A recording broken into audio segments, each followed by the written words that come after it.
একটা গ্রামে নন্দন আর বন্দন নামে দুজন কাঠুরিয়া ছিল। নন্দন খুব পরিশ্রমী ছিল। ও সকালে খুব তাড়াতাড়ি উঠত, সারাদিন ধরে কাঠ কাটত আর সন্ধে নামার পর কাঠ নিয়ে বাড়ি ফিরত। অন্যদিকে বন্দন অলস প্রকৃতির। সূর্য মাথার উপরে এলে ঘুম থেকে উঠত আর অনেক কম কাঠ সংগ্রহ করে বাড়ি ফিরত।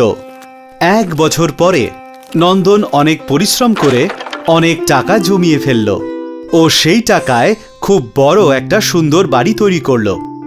আর বন্দন আগে যেমন ছিল তেমনই থাকল।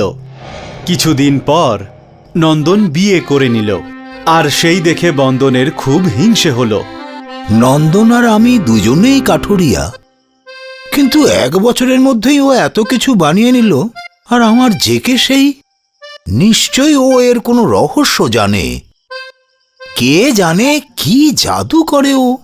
বিয়ে হওয়ার পরেও নন্দন সূর্য ওঠার আগে উঠত আর কাঠ কাটতে বেরিয়ে পড়ত। বেরিয়ে পড়লেন মহারাজ, এনার তো একটুও শান্তি নেই। আমি তো ধীরে সুস্থে যাব। আর বন্দন আবার শুয়ে পড়ল। নন্দন জঙ্গলের মধ্যে দিয়ে যেতে যেতে একটা পুকুরের পাড়ে পৌঁছল। এই গাছটা খুব ভালো আর এর ডালপালাও বেশ মোটা মোটা, এটাকেই কাটি। নন্দন গাছের উপরে উঠে একটা ডাল কাটতে শুরু করলো। গাছের ডাল কাটতে কাটতে নন্দনের হাত থেকে কুড়ুলটা ফসকে গেল আর সেটা পুকুরে পড়ে গেল। আরে না!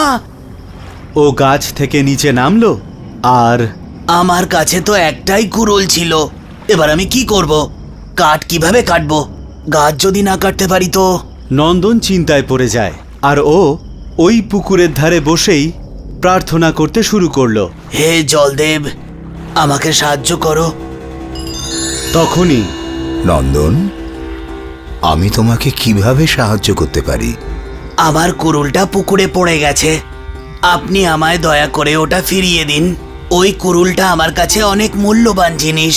জলদেব জলের ভিতরে চলে যায় আর কিছুক্ষণ পর উনি সোনার কুড়ুল নিয়ে আবার ফিরে আসেন। এই নাও নন্দন, এ তোমার কুড়ুল। এটা আমার কুড়ুল নয়, এটা তো সোনার কুড়ুল। আপনি আমায় আমার কুড়ুলটা ফিরিয়ে দিন। জলদেব আবার জলের নিচে চলে গেলেন আর এবার যখন উনি ফিরে এলেন ওনার হাতে একটা রূপোর কুড়ুল ছিল। এটা হয়তো তোমার কুড়ুল হবে। না না প্রভু, এটা তো রূপোর কুড়ুল। আমার কুড়ুল তো লোহা আর কাঠ দিয়ে তৈরি।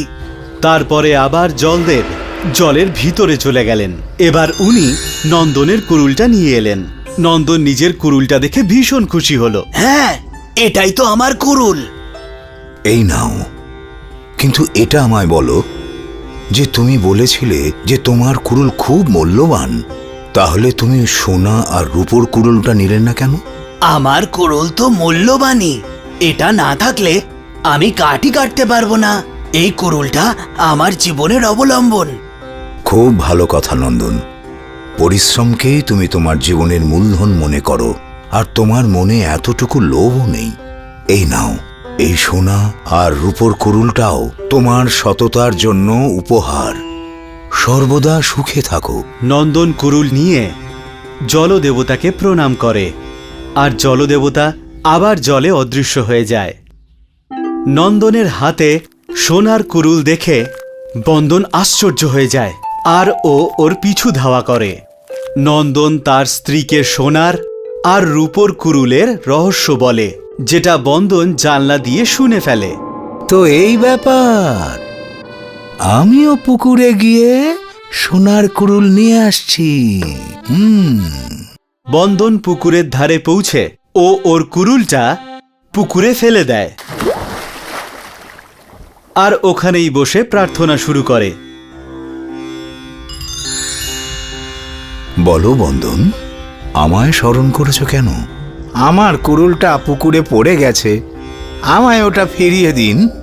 জলদেবতা জলের মধ্যে গিয়ে বন্দনের লোহার কুড়ুলটা নিয়ে ফিরে আসে।